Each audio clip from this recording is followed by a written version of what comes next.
Hello, honorable members of the clan. So we see each other once again, and the Madanga Commission of Inquiry has adjourned until tomorrow at 9:30. However, though, when they came back from tea time, I was quite interested to see where exactly all of this was headed, because Kat Matlala had evoked Section 35 of the Constitution and the privilege of remaining silent so that he does not incriminate himself regarding the questions that are also connected to the investigations and matters that are already in court. I believe the Latin word that is used there is sub judice, meaning it's in the process of the court. And therefore, he cannot talk about it, or anything he says in the Madanga Commission of Inquiry will and can be used against him.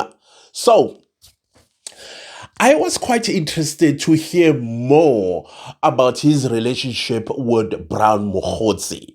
I was not expecting that bombshell that you dropped, even though he dropped it under his breath, but it was caught because everybody laughed. I was like, he says, I hate him. I hate him. I'm like, whoa, hate is a strong word, Mr. Matlala. In the Bible, it says, if you hate another person, that's murder. I know, seriously, you can check it. It's in the Bible. No, it's not me who said that. If you hate somebody, you are a murderer. Anyways, so I guess I understand why Kat Matlala hates Brown Mogotsi. Brown Mogotsi dribbled him. I think Brown Mogotsi did dribble him. I think Brown Mogotsi had, I don't know, studied the ANC, and he wanted to separate all the wealthiest of the ANC members that are entrepreneurs, businessmen, donors, you name them. And he knew very well that there is a name that was being pundit. Is that the correct word? For the presidency of the ANC after Cyril Ramaphosa. And of course, that person was going to be in the CR17. Who best to be the next ANC president than the chief of staff of CR17? Yeah, Senzo Mchunu. So he thought, oh, okay, that's the name I'm going to use where I might benefit financially. So the January 8th was coming up, so he needed to get into action. And in order to get all that he wants, because I think himself, Brown Mogotsi, may have been campaigning for one position or another, probably in the national structure of the ANC. And he knew the key people that may struggle to get themselves to Cape Town for the January 8th, 2025. So what best to look at all these lists of tenderpreneurs. I have a different word in my head. Start with CRO, okay? He was checking. He was like, oh, my victim here is going to be Kat Matlala. He seems to be on the soft side, and he also looks like he's hungry for power. And he would do anything as long as people in powerful positions in government knows him. And I think that's how Kat Matlala was fooled by Brown Mogotsi. Now the question is whether Senzo Mchunu knew about Kat Matlala or he didn't know. That's a different story altogether, which to me it's tied to the letter of the 31st of December 2024. Yeah, the one that disbanded the PKTT. And now who was going to benefit from the disbandment of the PKTT? Was it not Kat Matlala?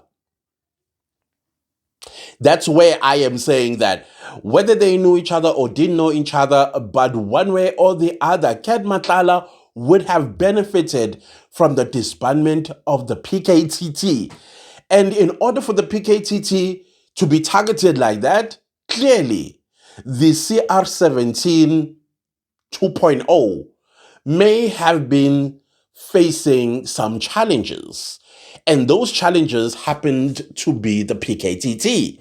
And PKTT needed to go so that CR17 2.0 can move smoothly. So this is where my conspiracy theory I put it on when it comes to Brown Mogotsi and the 150,000 rand that he got from Cat Matlala. I think he wanted far more than 150,000. I think he needed the money to get the people, Brown Mogotsi, who could elevate him in the ANC by providing them with flight tickets, accommodation in Cape Town, entertainment, food, and slay queens, and all of that stuff. So that they all soften up to him. Why? Because he knows powerful people about the. So why wouldn't you have a member? Why wouldn't you have a member of the ANC NEC that is so well connected? Why wouldn't you want them by your side? So I think that was his strategy. He just used the name of Senzo Mchunu. I think he uses the name of Senzo Mchunu because he also realized that Senzo Mchunu is a bit loose on the edges, and so easy to use his name. Nobody's going to detect anything. Not even Cedric Nkabinde, whom, by the way, is supposed to be making sure that the name of his boss is kept clean at all times, because that's what I thought chiefs of staffs do. They're like a pseudo or like minister de facto. For example, the chief of staff of the president of the republic is president de facto. In most cases, chief of staffs are the ones that are running the country. It's not the president. So you would think that Cedric Nkabinde will be on the ball when it came to the name of Senzo Mchunu. So it's quite clear that Senzo Mchunu, if that was the goal, to smooth him into the presidency of the ANC, I don't think that's going to happen anymore because of that letter he put together on the 31st of December while all of us were running around like headless chickens, making sure that the families have everything for midnight, welcoming 2025, I think. Yeah, welcoming 2025. But anyways, there are other things that caught my attention, and I realized we might never know the answer for this one because Suleiman Karim, he got away. And Kat Matlala, he will not answer the questions of what Suleiman Karim ran away from to answer at the Madanga Commission of Inquiry. For example, the 15 million rand. First, let's start here. 15 million rand. And then there are two friends. Two friends. And they agree verbally that, okay, my friend, I'll give you the 15 million rand. Oh, my friend, don't worry, I will repay you. Immediately the money goes into my account. Can I ask a question? Why some of us don't have friends like that? I mean, I agree with Commissioner Baloyi. Was it Commissioner Baloyi or was it still Cecilia? I think it was Cecilia, that I am envious of your relationship with your friends because, wow. Me, even if it's 100 rand you borrow, no, we need to sign a contract. We have to sign a contract to agree that on this day, you are going to return my 100 rand. Especially when you come to me and say, could you please borrow me or lend me, whichever the correct adjective. Then, yeah, definitely you evoked a deadline. But if you came and say, please give me, then yeah, there are no conditions. If I have, I'm going to give it to you. So there's no way. 15 million rand. That is a lot of money. And so I'm hoping that in the criminal process, we get to hear about these 15 million rand. Because what Kat Matlala told the Madanga Commission of Inquiry is that he cannot answer this question of 15 million rand because it is under investigation. And I was like, good. So if it is under investigation, so that means we are going to hear it in the corruption trial of Kat Matala at the Special Crimes Court. And that 15 million rand is definitely going to be looked at. And another relationship that I found quite interesting, and he sounded almost proud when he said he does have a friendship with Morgan Maumela. They've known each other since 2016 or something like that. And I was like, oh, okay. And I think he was even a director at Medicare 24, something like that. Is that what? No, Cat VIP, my apologies. He was involved in Cat VIP security. So he sounded almost proud to have a friend like Morgan Maumela. I'm not quite sure if that sound of pride is to mock us South Africans that we got y'all. He ain't coming nowhere.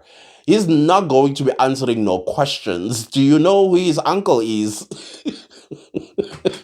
That's just how it sounded like. But anyways, I know, like I said, my conspiracy theory I had put it on. And so it was a bit frustrating, interesting to listen to the testimony.